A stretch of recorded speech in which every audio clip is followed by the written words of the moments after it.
Hello everybody, welcome to Akash Institute. I hope your JEE preparation is going on a full swing. So today we are taking some most important 25 questions from chapters Waves and Oscillations. So if you revise this, I think more and less the entire chapter will be covered. Okay, so let us begin. The question number 1 is, a simple pendulum of length 1 meter is oscillating with the angular frequency 10 radian per second. The support of the pendulum start oscillating up and down with a small angular frequency of 1 radian per second and an amplitude of this much, 10 to the power minus 2 meter. The relative change in the angular frequency of the pendulum is. तो पहले तो ये समझना होगा कि angular frequency में change क्यों आएगा. अगर आपको याद हो अच्छे से, जब हमारे पास कोई लिफ्ट होती थी और इसके अंदर कोई अगर हमारे पास पेंडुलम होता था तो उसका जो टाइम पीरियड होता था वो 2 पाई रूट एल ओवर जी इफेक्टिव होता था. अब ये जी इफेक्टिव ए प्लस जी या ए माइनस जी होता था, अगर आपको याद हो इस तरीके से. तो जो एक्सीलरेशन ड्यू टू ग्रेविटी पहले जी था, अभी वो जी प्लस ए हो गया, यानी कितना चेंज हो गया, बाय ए चेंज हो गया, यानी कि the change in the acceleration due to gravity is a. तो अभी इस क्वेश्चन में क्या बोल रहा है, अगर हमारे पास एक सिंपल पेंडुलम है और इसकी अपनी कुछ ओमेगा है जो कि 10 रेडियन पर सेकंड है, बट इसका जो सपोर्ट है जहां से ये हैंग है ये भी अपने आप में ऑसिलेट करना स्टार्ट कर रहा है. तो जब ये ऑसिलेट करना स्टार्ट करता है तो इसका कुछ ना कुछ एक्सीलरेशन होता है जिसकी वजह से इसका जी इफेक्टिव चेंज रहता है, क्योंकि ये ऑसिलेट कर रहा है तो इसका एक्सीलरेशन होता है ओमेगा स्क्वायर एक्स. ठीक है, अब ये एक्सीलरेशन की वजह से इसका जी इफेक्टिव चेंज हो जाता है. तो जरा देखें डेल्टा जी कितना होता है हमारे लिए. डेल्टा जी जो होगा, देखो एक बार जी एक्सीलरेशन ऊपर की तरफ होगा ओमेगा स्क्वायर ए और एक बार नीचे की तरफ होगा ओमेगा स्क्वायर ए. तो अगर डेल्टा जी देखें तो ट्वाइस ऑफ ओमेगा स्क्वायर ए जैसा कुछ हो जाएगा. ये ओमेगा इस सपोर्ट के ऑसिलेशन का ओमेगा है. मुझे पता है कि जो हमारा टाइम पीरियड होता है या एंगुलर फ्रीक्वेंसी होती है उसको हम लिखते हैं रूट जी ओवर एल. तो डेल्टा ओमेगा बाय ओमेगा लिखेंगे half delta g by g, half delta g. What is the value of delta g? That is twice of omega square into a divide by g. तो omega square कितना है इस oscillation के लिए? 1 square, और ये है अपने पास 10 to the power minus 2 divided by 10. So this comes out to be 10 to the power minus 3. So which of the option is matching? Option number 1. I hope this is clear to everybody. Let us move to the next question. Next question is, assume that the displacement x of air is proportional to the pressure difference delta p created by sound wave. Okay. So delta p is the pressure difference. उसका displacement s है जो depend करता है velocity पे, density पर और frequency पे, जिनकी रेस्पेक्टिव वैल्यूज जो दे रखी हैं वो ही दे रखी है. हमें पता है S is equals to delta P rho V and F. So delta P for us is 10, density rho is 1, V is 300 and F is 1000. So this comes out to be in metre. Answer हमें mm में given है. So this would be 10 divide by 300 mm which is 1 by 30 mm. अगर हम ध्यान से देखेंगे तो कोई सा भी ऑप्शन मैच नहीं हो रहा है, तो हम कुछ अप्रॉक्सीमेट वैल्यू लेने की कोशिश करेंगे. तो हम ऊपर नीचे 3 से मल्टीप्लाई कर देते हैं and this comes out to be this much. अगर देखें तो सबसे नियरेस्ट ऑप्शन है वो ऑप्शन नंबर 1 है क्वेश्चन नंबर 2 में. Okay, so this question comes out with little adjustment. So let us move to the next question. Next question is, in the figure below, point P and Q are two equally intense coherent sources emitting radiation of wavelength 20 meter. P और Q दो coherent sources है जिनमें जो wavelength है वो 20 metre की है. The separation between P and Q is 5 metre, यानी कि ये distance जो दे रखा है अपने को 5 मीटर दे रखा है. And the phase of P is ahead that of Q by 90 degrees. यानी कि P का फेस आगे है, कितना आगे है? पाई बाय 2 आगे है. A, B, C are three distinct points of observation, each point equidistant from the midpoint of PQ. The intensities of radiation at A, B, C will be. तो सबसे पहले B पॉइंट को देख लेते क्योंकि वो सबसे ईजी है। तो यहाँ से इस वेव ने जितना पाथ ट्रेवल किया उतना ही पाथ इसने ट्रेवल किया, यानी कि इनके बीच में पाथ डिफरेंस कुछ नहीं है। बट P के पास इनिशियली π/2 का पाथ डिफरेंस ऑलरेडी था, फेज डिफरेंस ऑलरेडी था। तो अगर मैं B के लिए लिखूं तो डेल्टा फाई जो हो जाएगा वो π/2 हो जाएगा। अगर मैं वही बात करूं A के लिए, अगर हम पॉइंट A पे आते हैं तो ये Q ये डिस्टेंस ट्रेवल करता है और P ये कुछ डिस्टेंस ट्रेवल करता है, यानी कि Q कम डिस्टेंस ट्रेवल करके आया, Q पहले पहुंच गई, Q से आने वाली वेव यहाँ पे पहले पहुंच गई, यानी कि Q का पाथ अहेड है। अब कितना अहेड है? इतना इस पाथ डिफरेंस के करस्पॉन्डिंग। तो जो डेल्टा फाई होता है वो मुझे पता है 2π/λ इंटू डेल्टा एक्स होता है। सो 2π/λ, अब लैम्डा की वैल्यू यहाँ पे अपने पास 20 और डेल्टा एक्स है अपने पास 5, this phase path difference of 5। So this answer comes out to be π/2। Q जब यहाँ पे पहुंचेगा तो वो π/2 के फेज से आगे चला जाएगा, बट P ऑलरेडी π/2 फेज से आगे था, तो इफेक्टिव जो पाथ डिफरेंस हो जाएगा वो A के लिए π/2 माइनस π/2 हो जाएगा, यानी कि 0 हो जाएगा। वहीं अगर C पॉइंट के लिए देखें तो C पॉइंट के लिए हमारे पास ये π/2 ऑलरेडी आगे था और इस पाथ डिफरेंस की वजह से ये π/2 और आगे चला जाता है, तो C पर जो पाथ डिफरेंस आएगा वो π/2 प्लस π/2 हो जाएगा, यानी कि पाई। तो हमारे लिए A के लिए 0 पाथ डिफरेंस, B के लिए π/2 और C के लिए पाई। तो अब हमको निकालना है कि यहाँ पे इंटेंसिटी कैसे होगी। A के लिए जो पाथ डिफरेंस है वो 0 है, B के लिए जो पाथ डिफरेंस था वो π/2 था और C के लिए जो था वो पाई था यहाँ पर हमारे पास। तो हम इंटेंसिटी अगर लिखना चाहे रिजल्टेंट इंटेंसिटी तो वो होती है I1 plus I2 plus 2 root I1 I2 cos phi. अब दो सोर्सेज हैं, वो एक तो कोहेरेंट है और इक्वली इंटेंस है, यानी कि दोनों की इंटेंसिटी सेम है, यानी कि I1 I2 सेम है, तो हम उसको I0 एज्यूम कर लेते हैं। This is I0 plus I0 plus 2 root I0 which is I0 cos phi. ये 2I0 plus 2I0 cos phi, यानी कि 2I0 1 plus cos phi is the resultant intensity. तो अगर हम A के लिए देखें intensity at point A, that is 2I0 1 plus cos 0, cos 0 की वैल्यू होती है हमारे पास 1, ये 1 plus 1 2 and that becomes 4I0। अगर B की इंटेंसिटी देखें तो 2I0 1 प्लस cos π/2, cos π/2 0 होता है, तो this comes out to be 2I0। Intensity of point C यानी कि 2I0 1 प्लस cos पाई। अब जरा ध्यान से देखो, cos पाई की जो वैल्यू होती है -1 होती है, यानी कि this comes out to be 0। अगर इंटेंसिटी का रेशियो लेंगे IA ratio IB ratio IC, यानी कि 4I0 रेशियो 2I0 रेशियो 0, यानी कि 2:1:0। So let us see which of the option is matching. Option number 3 is matching. I hope this is clear to everybody. Let us move to the next question. Next question is question number 4. The equation of two waves are given by 1 is equals to 5 sin 2 pi x minus vt. This is 3 sin 2 pi x minus vt plus 1.5.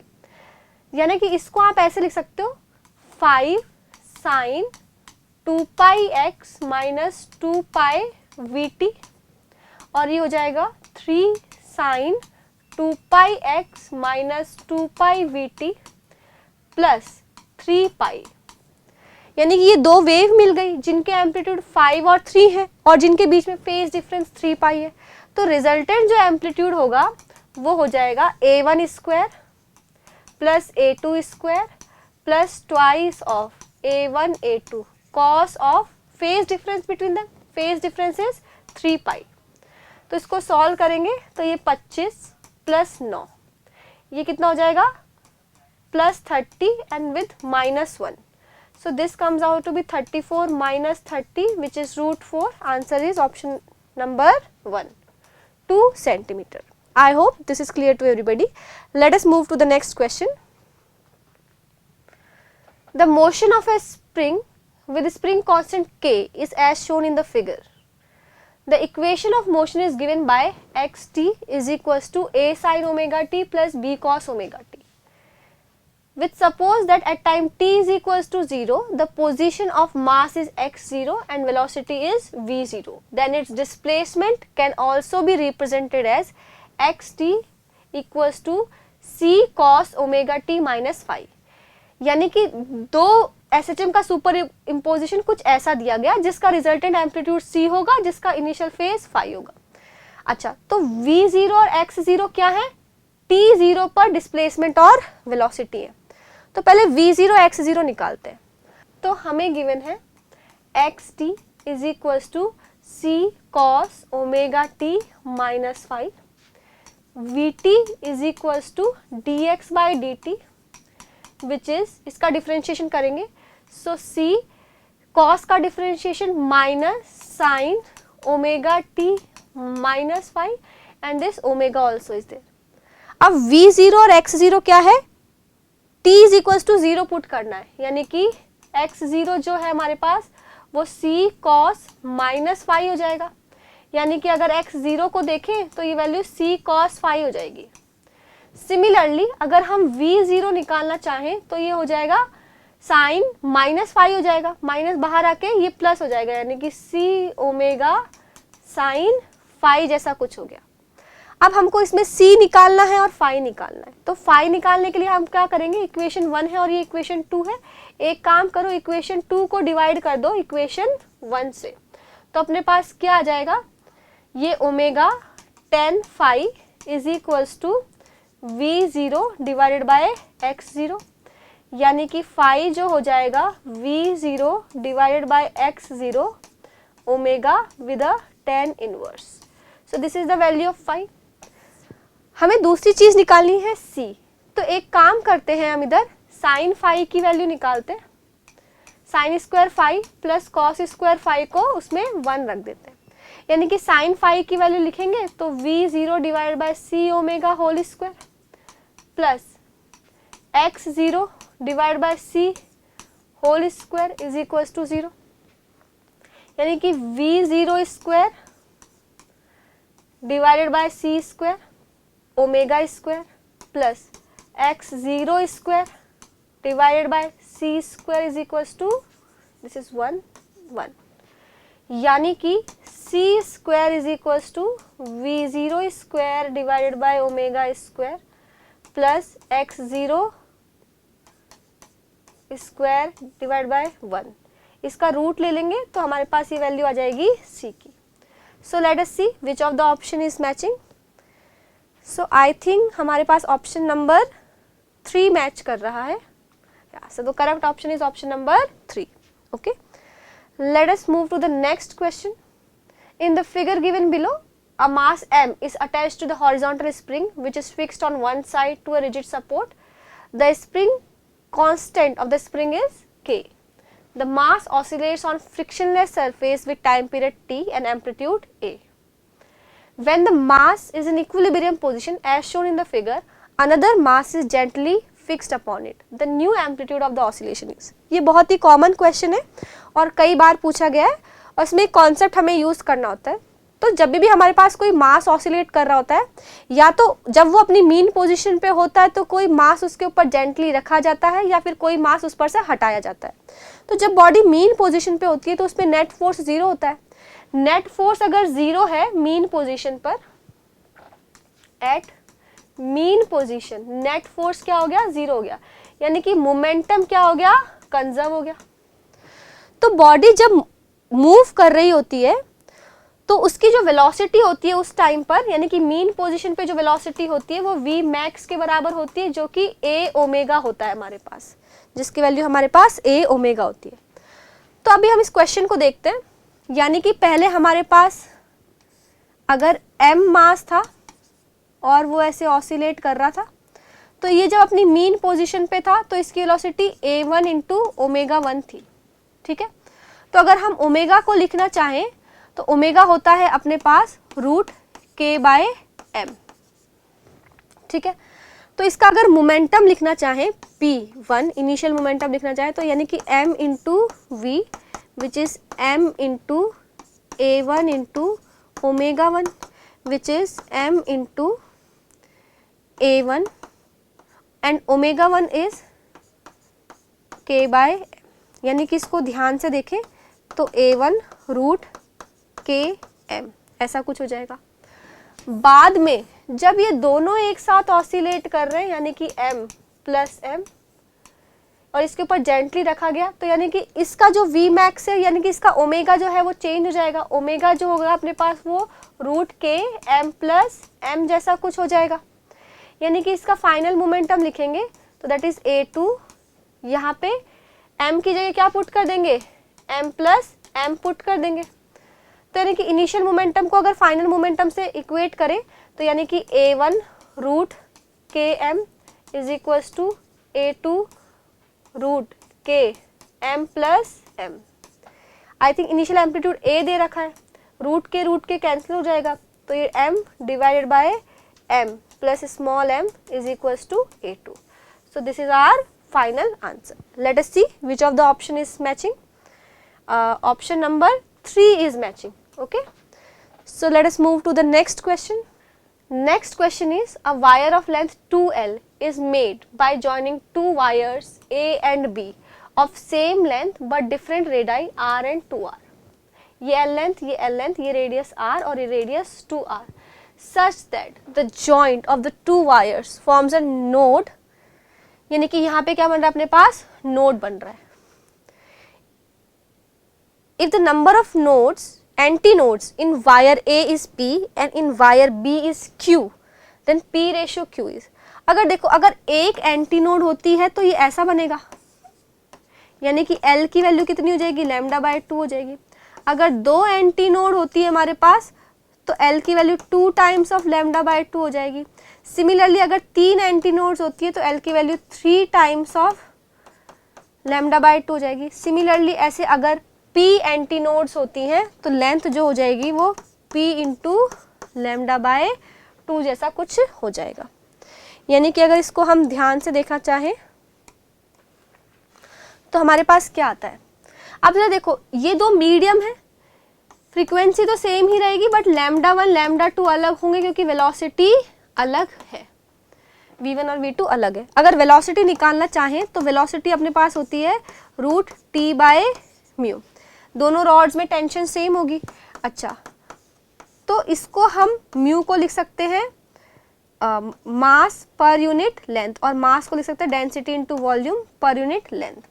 अगर ये volume को, ये velocity है हमारे पास, अगर हम volume को लिखना चाहें वापस से तो वॉल्यूम जो होती है वो cross section area multiplied by length होती है, यानी कि वेलोसिटी जो हो जाएगी वो रूट टी डिवाइड बाय रो ए जैसा कुछ हो जाएगा। दोनों रॉड्स में टेंशन सेम है और दोनों रॉड्स सेम मटेरियल के हैं यानी कि रो भी सेम है, तो वेलोसिटी v1 अपॉन v2 जो हो जाएगी वो is equal to root over a2 upon a1। अब जो a2 जो होगा वो pi 2r square divide by pi r square, यानी कि v1 अपॉन v2 जो है वो 2 हो जाएगा। ठीक है, अगर पहले वाले रॉड में देखें तो मुझे पता चलेगा क्योंकि इसमें P एंटीनोड्स बन रहे हैं तो length is equals to P into lambda 1 by 2 और दूसरे में लिखे तो length is equals to Q into lambda 2 by 2, यानी कि इनको इक्वेट करें तो P lambda 1 is equals to Q lambda 2, यानी कि P बाय Q जो हो जाएगा वो लैम्डा 2 बाय लैम्डा 1 हो जाएगा। अच्छा तो लैम्डा 2 क्या होता है, velocity divided by velocity 2 divided bye frequency, velocity 1 divided by frequency, यानी कि P बाय जो Q हो जाएगा वो V2 बाय V1 हो जाएगा। ये V1 बाय V2 2 है तो V2 बाय V1 कितना हो जाएगा, 1 अपॉन 2 हो जाएगा। तो P बाय Q की जो वैल्यू आती है अपने पास 1 अपॉन 2, यानी कि which of the option is matching, option number 2। Let us move to the next question. The next question is, a rod of mass capital M and length 2L is suspended at its middle by a wire. It exhibits torsional oscillations. आपको torsional oscillation समझ आता है कैसे होता है? अगर हमारे पास ये एक रॉड है जिसकी टोटल लेंथ 2L है और ये मिडिल से ऐसे वायर से अटैच है, तो अगर हम इस वायर को ऐसे ट्विस्ट करते हैं तो ये इस तरीके से ऑसिलेशन परफॉर्म करता है. इसको बोलते हैं अपन टॉर्सनल ऑसिलेशन. यानी कि अगर इसका एक्सिस ऑफ रोटेशन देखें तो ये वाला है और इसके बाद वो इस तरीके से ऑसिलेट कर रहा है. तो बाद में क्या किया गया, two masses small m are attached at distance L/2. इसकी टोटल लेंथ 2L थी, मिडिल से अपन ने वायर अटैच की थी यानी कि इधर L और इधर L था. उससे L/2 पे यानी कि इधर से मिड पे और इधर से मिड पर हमने स्मॉल m मासेस अटैच कर दिए. तो जिसकी वजह से क्या होगा, इसका मोमेंट ऑफ इनर्शिया चेंज हो जाएगा. मोमेंट ऑफ इनर्शिया चेंज हुआ तो फ्रीक्वेंसी चेंज हो जाएगी. देखिए कैसे चेंज होती है फ्रीक्वेंसी. मुझे पता है torque is equals to minus k theta होता है. इसको I alpha is equals to minus k theta लिखेंगे, यानी कि alpha is equals to minus k by I into theta. तो ओमेगा कितना हो जाएगा, रूट के बाय आई, यानी कि ओमेगा 1 अपॉन ओमेगा 2 जो हो जाएगा वो रूट I2 बाय I1 हो जाएगा. या फिर इसको लेके F1 बाय F2 जो हो जाएगा वो रूट I2 बाय I1 हो जाएगा. क्वेश्चन में गिवन है कि फ्रीक्वेंसी 20% रिड्यूस हो गई, यानी कि F2 जो है वो ओनली 80% ऑफ F1 है, यानी कि F1 बाय F2 जो हो गया वो 100 बाय 80 ऐसा कुछ हो गया, यानी कि 5/4 इज F1 बाय F2. अगर ये वैल्यू यहाँ पे पुट करते हैं तो ये स्क्वायर कर देंगे, 25/16 is equals to I2 by I1. 25 I1 is equals to 16 I2, यानी कि अब हमें I1 और I2 निकालने हैं.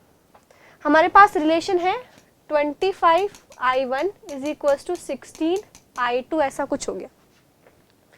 तो पहले I1 में सिर्फ हमारे पास एक रॉड थी जिसकी टोटल लेंथ 2 थी, तो I1 हो जाएगा capital M 2L square by 12, क्योंकि सेंटर के अबाउट कितना होता है ml स्क्वायर बाय 12. ये 4 हो जाएगा, नीचे कैंसिल आउट करेंगे तो this is m l square by 3. वहीं अगर हम I2 देखेंगे तो उसमें क्या हो रहा है, 2 मासेस और एक्स्ट्रा है, यानी कि ये L/2 पर और ये L/2 पर, यानी कि I2 की जो वैल्यू होगी वो पहले रॉड का जितना था ये तो रहेगा ही रहेगा, प्लस इन दोनों का और ऐड हो जाएगा, यानी कि m l स्क्वायर बाय 2 ये एक का हो गया और इसको 2 से मल्टीप्लाई कर दिया क्योंकि 2 मासेस है, यानी कि I2 जो हो जाएगा हमारे पास वो m l square by 3 plus small m l square by 2. ये I1 I2 की वैल्यू अगर हम उस इक्वेशन में पुट करेंगे तो 25 I1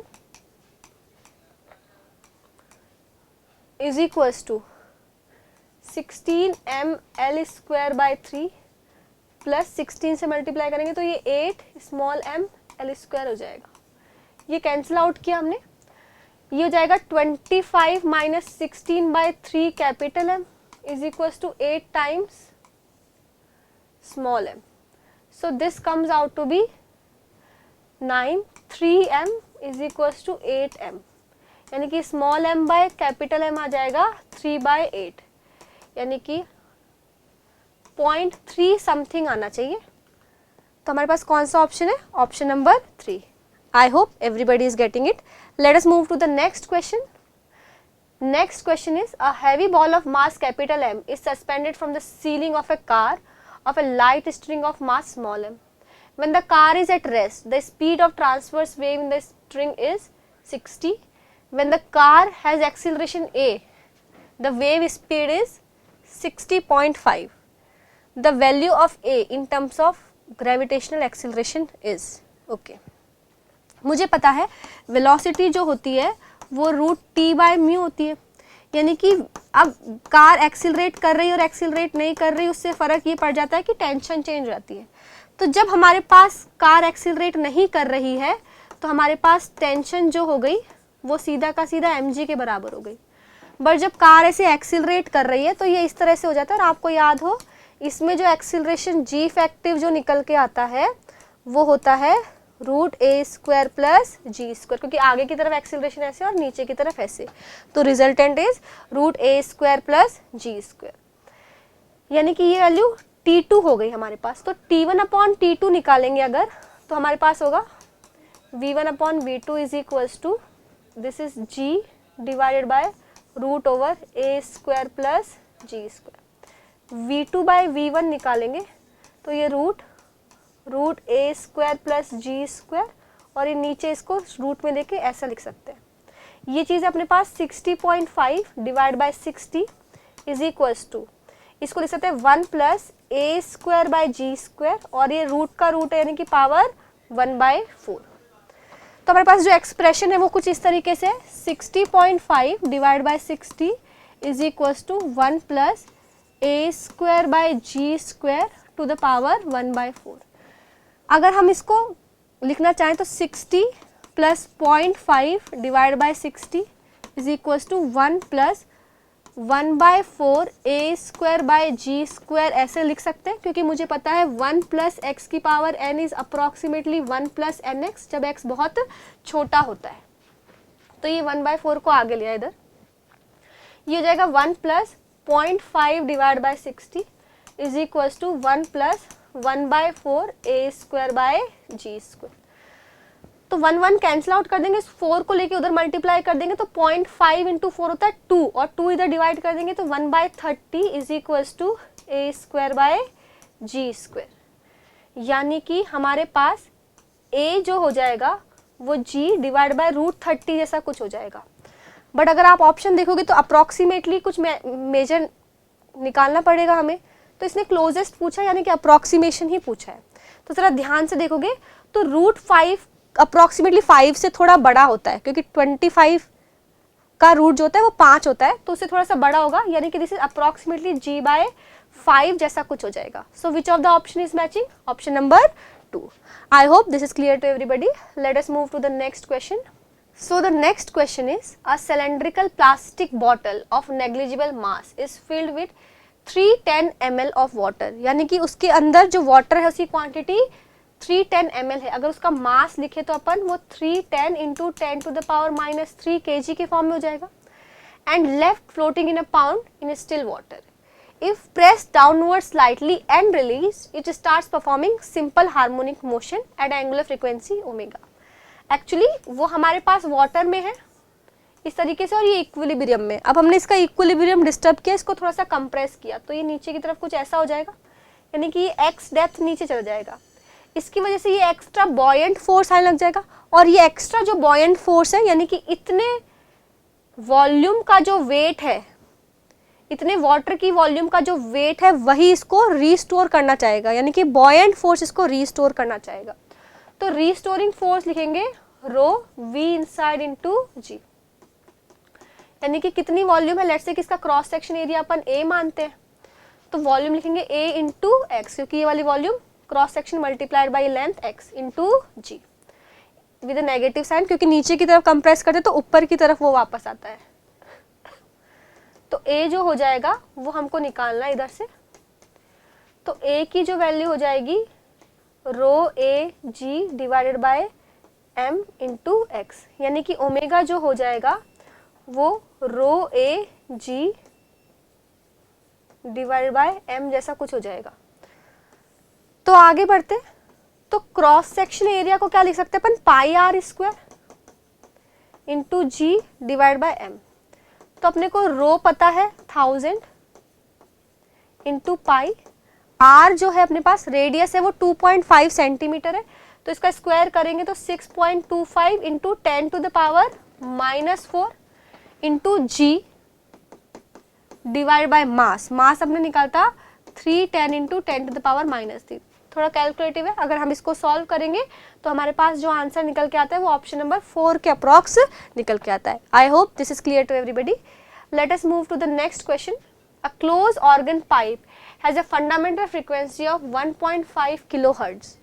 The number of overtones that can be distinctly heard by a person with this organ pipe will be. अगर उसकी फंडामेंटल फ्रीक्वेंसी अगर हमारे पास क्लोज ऑर्गन पाइप में 1.5 किलो हर्ट्ज है, तो किसी भी ओवरटोन की जो हो जाएगी वो 2n-1 इंटू फंडामेंटल जैसी फ्रीक्वेंसी होगी। और ये हम कब तक सुन सकते हैं, ये कुछ 2000 तक सुन सकते हैं, यानी कि 2n minus 1 into fundamental frequency which is 1.5 into 10 to the power 3, क्योंकि वो किलो हर्ट्ज में है, 20,000 ऐसा कुछ हो जाएगा, यानी कि 2n minus 1 जो है हमारे पास 20,000 डिवाइड बाय 1.5 को हम लिख सकते हैं 3/2 इंटू 10 टू द पावर 3। तो अगर इसको ज़रा ध्यान से देखें तो ये कुछ 40/3 हो जाएगा, यानी कि 13.33 टाइप अप्रॉक्सीमेटली ले तो 2n माइनस 1 जो हो जाता है वो 13 के आसपास होगा, यानी कि 2n माइनस 1 इज 14, यानी कि n की वैल्यू 7 आ जाएगी। यानी कि हम कितने ओवरटोन डिस्टिंक्टली सुन सकते हैं? 7। Okay, I hope this is correct. Let us move to the next question. So the question is, a string of length 1 meter has mass 5 gram is fixed at both ends. The tension in the string is 8 newtons. T is 8 newtons. उसका जो mu अगर निकालना चाहे तो वो मास per unit length हो गया, यानी कि 5 ग्राम्स, उसको केजी में कन्वर्ट किया divide by 1. The string is set into vibration using a external vibrator of frequency 100 Hz. The separation between two successive nodes is. मुझे पता है वेलोसिटी जो होती है वो रूट टी बाय म्यू होती है, यानी कि 8 divided by 5 into 10 to the power -3. अगर हम इसको सिंप्लीफाई करें, so this is 80 into 100 divide by 5, so this is root 16 into 100, so this is 40. तो अगर हम लैम्डा निकालना चाहें तो वो वेलोसिटी डिवाइड बाय फ्रीक्वेंसी, यानी कि 40 डिवाइड बाय 100, यानी कि 0.4. बट हमें क्वेश्चन में पूछा गया distance between two successive nodes, तो सक्सेसिव नोड्स के बीच का डिस्टेंस लैम्डा बाय 2 होता है, तो आंसर 0.2 मीटर्स में आएगा. बट ऑप्शन सेंटीमीटर में है, तो this is 20 centimetre. So option number 4 is the correct answer. Okay, let us move to the next question. The question is, the equation of traveling wave on a stretch string of a linear density 5 gram per meter, यानी कि mu जो है वो 5 into 10 to the power -3 kg पर metre है, और equation है वो ऐसी दी है, where distance and time are in SI units, the tension in the string is. अगर हम इसको जरा ध्यान से देखें तो इसमें हमारे पास ओमेगा जो है वो 450 है और k की वैल्यू है वो 9 है, तो वेलोसिटी ऑफ वेव जो हो जाएगी वो ओमेगा बाय के, यानी कि 450 बाय 9 हो जाएगी, यानी कि 50, and that is equal to root T by mu. तो टी जो हो जाएगा वो 2500 इंटू म्यू कुछ हो जाएगा, 2500 5 into 10 to the power -3, so this is 2.5 into 5, so this is 12.5. so option number 4 is the correct answer. I hope this is clear to everybody. Let us move to the next question. The next question is, a resonance tube is old and has jagged ends. तो वो कहना क्या चाह रहा है, basically इसमें हमारे पास length के अलावा एक ई वाला फैक्टर भी होगा, एंड करेक्शन जो हमने पढ़ा था. It is still used in laboratory to determine the velocity of the sound in the air. A tuning fork of frequency 512 Hz produces first resonance when the tube is filled with water at a mark 11 centimeter below the reference mark. यानी कि हमारे पास जो tube है उसमें ये 11 centimetre तो है ही सही, प्लस ये ई और होगा, यहाँ पे मिला के फर्स्ट रेजोनेंस कुछ बन रहा होगा जब फ्रीक्वेंसी हमारे पास 512 हर्ट्ज है. Next it says, the experiment is repeated with another fork of frequency 256 Hz, which produces first resonance when water is 27 centimeter below the resonance mark. यानी कि अगर दूसरा केस में अगर 256 Hz की फ्रीक्वेंसी ले तो ये 27 सेंटीमीटर और ये E मिलाकर हमारे पास कुछ ना कुछ फर्स्ट रेजोनेंस फॉर्म हो रहा होगा. यानी कि वेलोसिटी ऑफ साउंड तो सेम मीडियम में तो सेम ही रहेगी, तो यानी कि फ्रीक्वेंसी जो है वो v बाय लैम्डा हो जाएगी, यानी कि f1 बाय f2 जो हो जाएगा वो लैम्डा 2 बाय लैम्डा 1 हो जाएगा. तो यानी कि f1 512 divide by 256 is equals to lambda 2 divide by lambda 1, यानी कि this is 2 times of lambda 1 is equals to lambda 2 जैसा कुछ हो जाएगा. अगर हम इधर डायग्राम में देखें तो लैम्डा 1/4 है वो 11 प्लस ई सेंटीमीटर्स होगा, और लैम्डा 2/4 जो हो जाएगा वो हमारे पास 27 प्लस ई सेंटीमीटर जैसा कुछ हो जाएगा। तो अगर ये वैल्यू इसमें लैम्डा 1 और लैम्डा 2 की वैल्यू अगर इसमें पुट करें तो 2 times of 11 plus e is equal to 27 time plus e, यानी कि 22 plus 2e is equal to 27 plus e, यानी कि e is equal to 5 centimetre, यानी कि हमारे पास एंड करेक्शन आ गया 5 सेंटीमीटर। सो क्वेश्चन में पूछा है the velocity of sound in air is, यानी कि हमें वेलोसिटी निकालनी है। तो अगर हम फर्स्ट वाले से ही जाएं तो फर्स्ट वाली ट्यूब में देखते हैं, तो लैम्डा 1/4 जो जाएगा वो 11 प्लस 5 सेंटीमीटर हो जाएगा, यानी कि 16 सेंटीमीटर। तो लैम्डा 1 हो जाएगा 4 इंटू 16 सेंटीमीटर। तो वेलोसिटी जो हो जाएगी वो एफ लैम्डा हो जाएगी, यानी कि 512 इंटू 4 इंटू 16 सेंटीमीटर को मीटर में कन्वर्ट करेंगे कुछ इस तरीके से। Upon solving this comes out to be 238 metre per second. So let us see which of the option is matching. Option number 3. Okay. Let us move to the next question. A sound travels in a mixture of 2 moles of helium and n moles of hydrogen. If RMS speed of gas molecule in the mixture is √2 times the speed of the sound, then the value of n is. हमारे पास sound की जो speed होती है वो gamma RT/m होती है, और RMS speed जो होती है वो √3 RT/m होती है।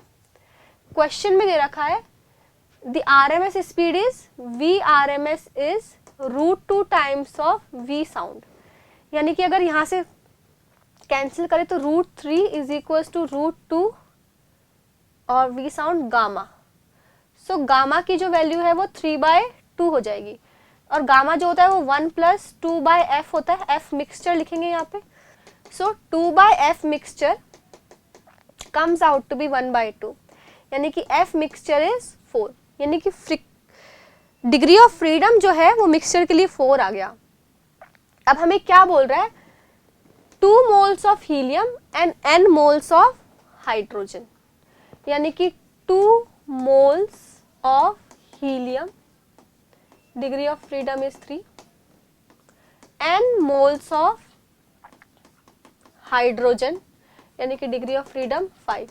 इस मिक्सचर का जो combined degree of freedom है वो हमारे पास 4 है। तो मुझे पता है degree of freedom जो मिक्सचर का जो होता है वो होता है N1F1 plus N2F2 divided by N1 plus N2, यानी कि 4 is equals to N1F1 plus N2F2 divide by N1 plus N2। 8 plus 4N is equals to 6 plus 5N, तो 2 इज इक्वल्स टू N। तो कितने नंबर ऑफ मोल्स हो गए, 2 moles हो गए। So which of the option is matching, option number 2।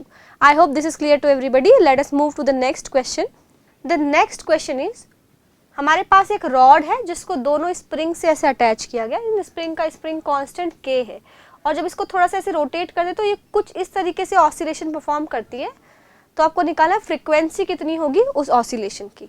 Okay, तो जरा इसको थोड़ा डिस्प्लेस करते हैं हम। पहले हमारे पास ये रॉड ऐसे था,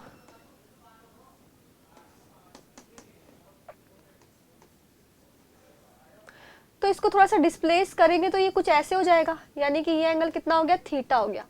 ये जो लेंथ है ये अपने पास कितनी है, L/2 है, और लेट्स से कि ये कंप्रेस हो गया इधर से x, इधर से x कंप्रेस होता है, तो ये इधर से इस तरह से x कंप्रेस होता है।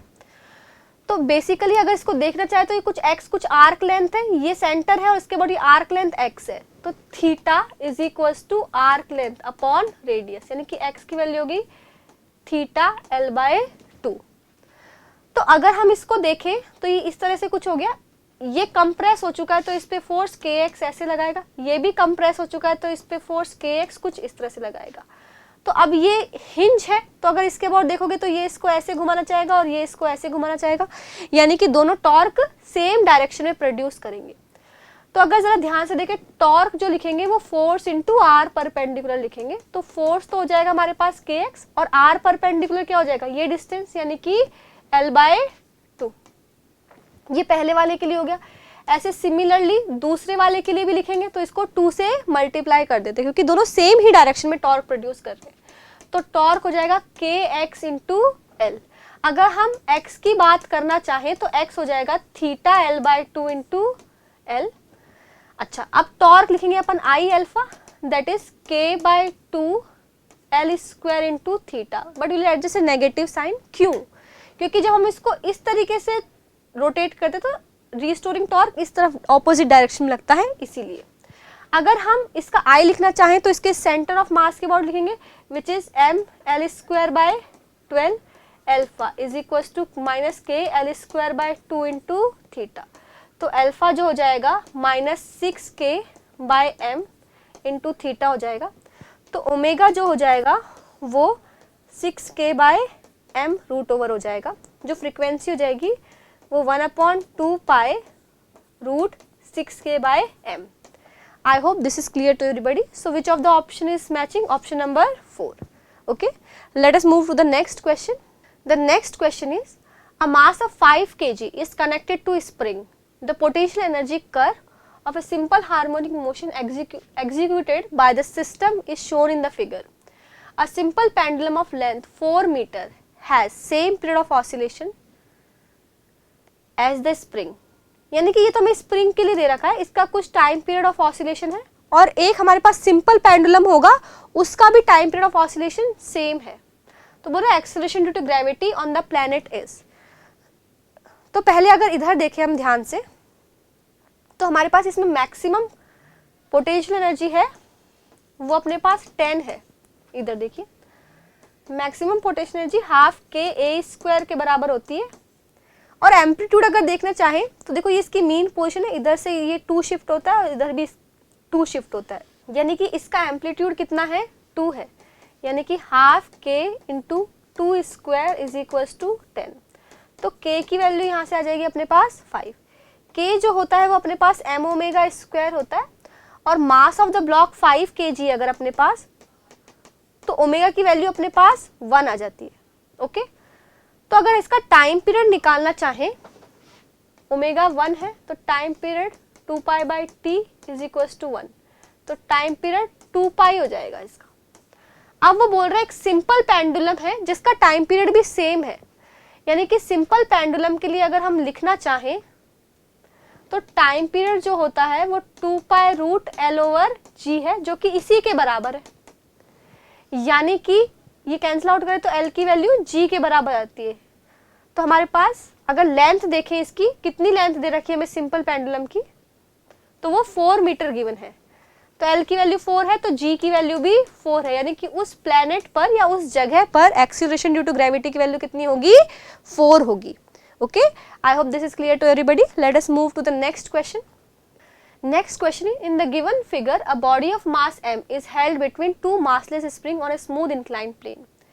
The free end of the spring are attached to firm support. If each spring has a spring constant k, the frequency of the oscillation given by. हमने ये वाले oscillations करे हैं जिसमें हमारे पास इनिशियली कोई भी एक्सटेंशन और कंप्रेशन नहीं होता, बट इस वाले केस में क्या है, हमारे पास इनिशियली इसमें कंप्रेशन है और इसमें एक्सटेंशन है। बट हमने पढ़ा था कि जब हम इसको इसकी मीन पोजीशन से डिस्प्लेस करेंगे तो जो रीस्टोरिंग फोर्स है वो इस नए वाले डिस्प्लेसमेंट की वजह से जो नया रीस्टोरिंग टॉर्क फोर्स डेवलप हुआ है उसी को कंसीडरेशन में लेते हैं। यानी कि अगर हम इसको जरा ध्यान से देखें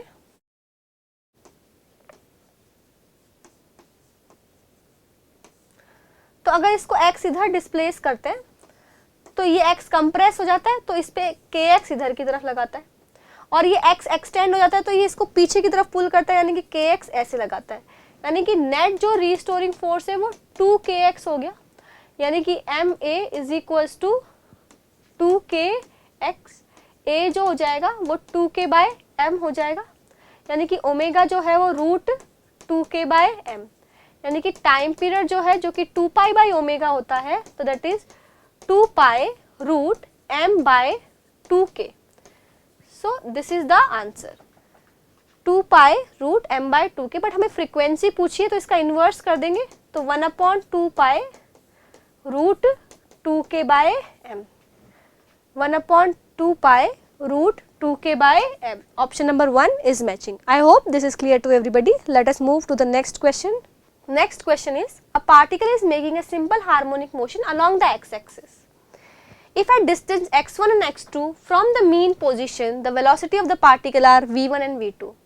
The time period of the oscillation is. इसने x और v की बात करी, यानी कि हमें x और v के बीच में रिलेशन पता होना चाहिए SHM का. मुझे पता है वेलोसिटी जो होती है वो omega root a square minus x square होती है. तो v1 स्क्वायर अगर लिखें तो omega square a square minus x1 square, v2 square लिखे तो omega square a square minus x2 square. मुझे टाइम पीरियड ऑफ ऑसिलेशन चाहिए, यानी कि ओमेगा चाहिए. उसके लिए मुझे ए को एलिमिनेट करना पड़ेगा.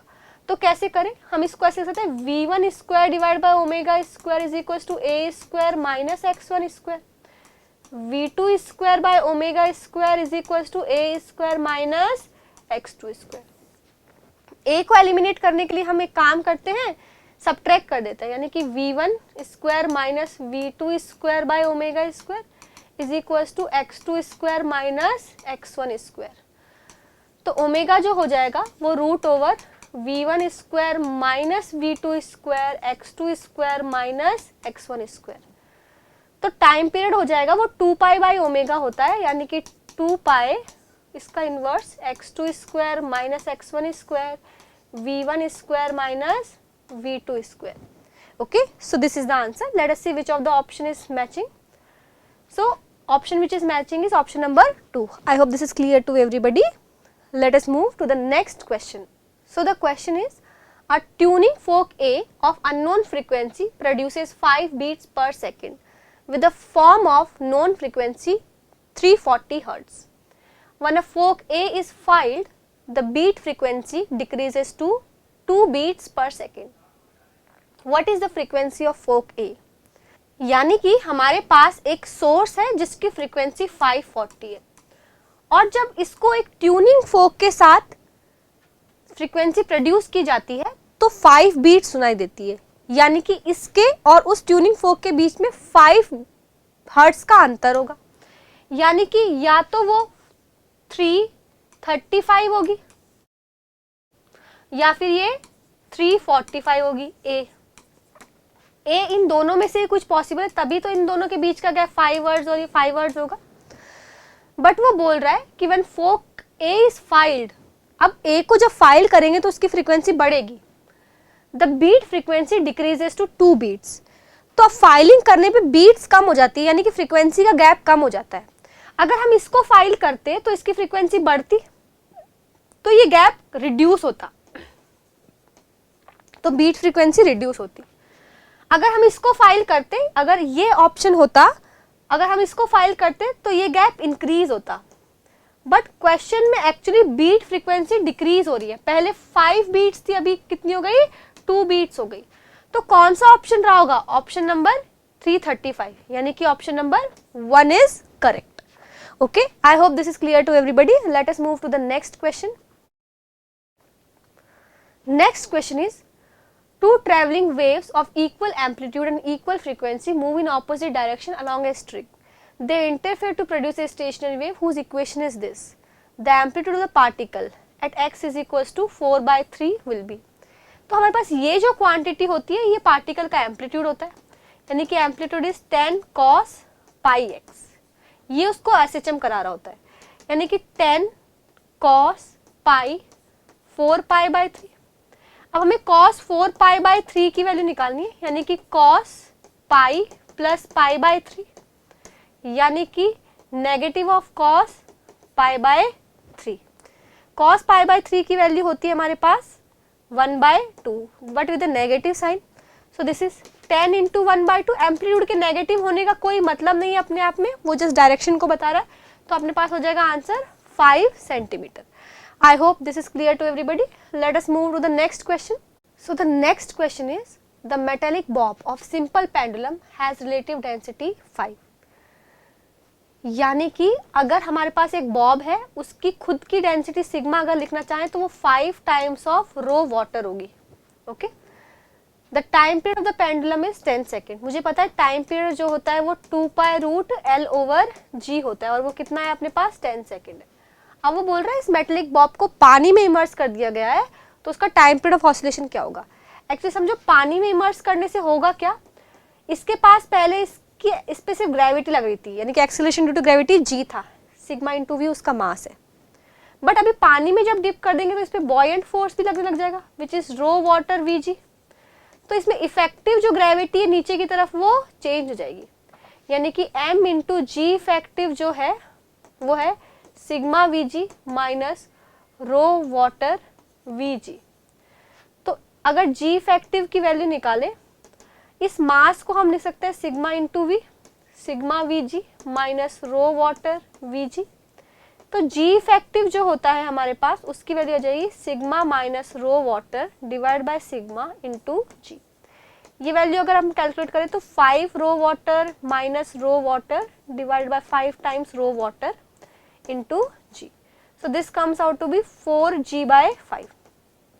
तो जी इफेक्टिव चेंज हो जाएगा, यानी कि टाइम पीरियड जो है हमारे पास इनवर्सली प्रोपोर्शनल टू जी है और वो जी ही चेंज हो गया, यानी कि T1 अपॉन जो T2 है वो रूट G2 अपॉन G1 है। T1 था अपने पास 10, T2 अपने को निकालना है, G2 था 4g/5 and this was G। सो ये कैंसिल आउट हो गया, तो 10/T2 इज इक्वल्स टू 2/√5। तो T2 जो हो जाएगा वो 5√5 हो जाएगा and that is equal to 5√x। तो x की वैल्यू कितनी आ गई हमारे पास 5 आ गई। क्वेश्चन में ये चीज 5√x थी तो x की वैल्यू कितनी आ गई 5 आ गई। So 5 is the correct answer. I hope this is clear to everybody. So the question is in an experiment to determine the velocity of sound in air at room temperature using resonance tube, the first resonance is observed when the air column has length 20 centimeter। यानी कि जरा ध्यान से देखो, अगर हमारे पास tube है और उसमें फर्स्ट रेजोनेंस अगर ऑब्जर्व हो रहा है तो ये लेंथ अपने को 20 दे रखी है और ये ऊपर से एक हमारे पास एंड करेक्शन भी होगा E, यानी कि हमारे पास λ/4 जो है वो 20 प्लस E होगा। क्वेश्चन में हमको दे रखा है वेलोसिटी जो है वो 336 है और फ्रीक्वेंसी है साउंड की वो 400 है, तो लैम्डा जो हो जाएगा वो 336 डिवाइड बाय 400 मीटर हो जाएगा, यानी कि 336 divide by 4 centimetre. So lambda comes out to be 84। अगर हम इसमें लैम्डा की वैल्यू 84 पुट करते हैं, so this is 84/4 is equals to 20 plus e, यानी कि 21 is equals to 20 plus e. E की वैल्यू आती है हमारे पास 1 सेंटीमीटर। अब क्वेश्चन बोल रहा है हमारे पास थर्ड रेजोनेंस में क्या एयर कॉलम की लेंथ होगी। अगर थर्ड रेजोनेंस हम देखना चाहें तो थर्ड रेजोनेंस मतलब λ/2 λ/2 और ये λ/4, यानी कि 5 λ/4 is equals to L plus e, यानी कि 5/4 of 84 is equals to L plus 1. This comes out to be 105 is equals to L plus 1. तो लेंथ इज 104 सेंटीमीटर, तो उसमें हमको लेंथ चाहिए होगी 104 centimetre for the third resonance. Okay, I hope this is clear to everybody. Let us move to the next question. The potential energy of a particle of mass 4 kg in motion along x-axis is given by u is equals to 4 1 minus cos 4x। तो जो force आता है वो हमारे पास minus du/dx निकल के आएगा, यानी कि नेगेटिव ऑफ इसका डिफरेंशिएशन करेंगे तो plus sign 4x and that 4 also comes into picture and there's 1 4 which is already outside the bracket। so हमारे पास जो फोर्स आ जाएगा वो आ जाएगा -16 साइन 4x। अब साइन थीटा को थीटा के बराबर लिख सकते हैं, तो -16 into 4x is the force and that is equal to m into ए।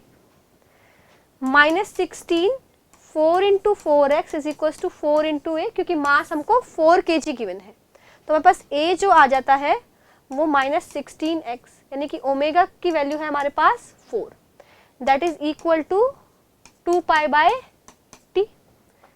तो हमको t की जो वैल्यू जाएगी 2 पाई बाय 4 यानी कि pi by 2 and that is equal to pi by k. From here comparing k is equal to 2. So जो हमारा answer आता है उसके लिए k की वैल्यू निकल के आती है 2. I hope this is clear to everybody. Let us move to the next question. So the next question is, a wire of length 30 centimeter stretched between rigid supports has nth and n plus 1th harmonic at 400 Hz and 450 Hz respectively. If the tension in the string is 2700 newtons, its linear mass density is. हमारे पास एक wire है जिसकी length L है और L की value 30 centimetre given है और ये दो एंड्स के बीच में ऐसा लगाया हुआ है. अगर इसका nth हार्मोनिक देखें तो nth हार्मोनिक होगा तो n times of lambda by 2 is equals to L होगा. अब लैम्डा की जो वैल्यू है वो हम यहाँ पे रख सकते हैं V1 divide by F1 and that is equal to L. दूसरे केस में क्या है, हमारे पास इसी लेंथ में n+1 हार्मोनिक बन रहा है बट दूसरी फ्रीक्वेंसी के साथ, यानी कि n+1 by 2 V2 by F2 is equals to L. तो अगर हम इस LL को इक्वेट कर दें तो n by 2 V1 by F1 is equals to n+1 by 2 is equals to V2 by F2. अब वेलोसिटी जो होती है वो टेंशन और म्यू पे डिपेंड होती है, तो दोनों केसेस में टेंशन सेम है और म्यू भी सेम है, तो वेलोसिटी V1 V2 बराबर है. तो अगर हम इसको यहाँ से कंपेयर करें तो ये कैंसिल आउट हो जाएंगे और अपने पास बचेगा n divide by F1 which is 400 is equals to n+1 divide by 450. तो 450n is equals to 400n plus 400, 50n is equals to 400. तो n की वैल्यू हो जाएगी 8. तो जो n की वैल्यू आती है वो 8 है हमारे पास. तो अब हम वेलोसिटी निकालते हैं. तो let us put the value of n here. 8 by 2, velocity is v. Frequency in the first case was 400 or length was 30 centimeter, which is 30 into 10 to the power minus 2. So this is 4, this is 100 and 100 goes here, तो velocity comes out to be 30. तो velocity हमारे पास 30 आई है और ये जो है t by mu के बराबर होती है, दैट इज 30. सो स्क्वायर ले ले तो t by mu is equals to 900. तो this is 2700 by mu is equals to 900. तो म्यू की value comes out to be 3. So answer is 3 for this question. Mu is 3 kg per minute. I hope this is clear to everybody. Thank you so much for being with us. I hope this session was useful to you. These were the most important 25 questions from chapter Waves and Oscillations. I hope all your concepts are clear. See you in the next video. Thank you.